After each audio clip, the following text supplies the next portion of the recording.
сәлеметсіздер ме? Менің есімім Жазира. Мен Астана қаласынан боламын. Жасым 28-де.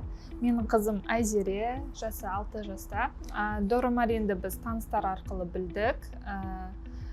Бізде айтарлықтай денсаулықта ешқандай жаман аурулар болған жоқ, бірақ профилактика ретінде біз қолдана бастадық. Дора Марин негізінде бізде жаңағы балада қатты тамаққа деген қызығушылығы болған жоқ, ойынға деген қызығушылығы болған жоқ.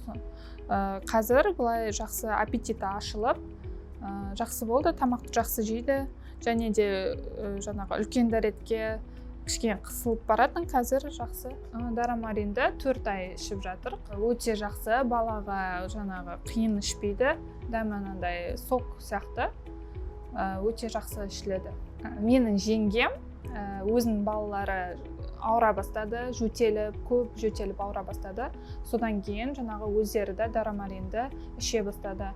Эффекті жақсы деп, маған ал деп жаңағы өзінің несін білдірді, рекомендациясын білдірді. Балана бер деп. Біз де шамалы жөтеліп жүрген едік, жақсы болдық. Маған негізі жаңағы доставкасы өте тез болды, және менеджерлар звондап біліп тұрады, баланың қалын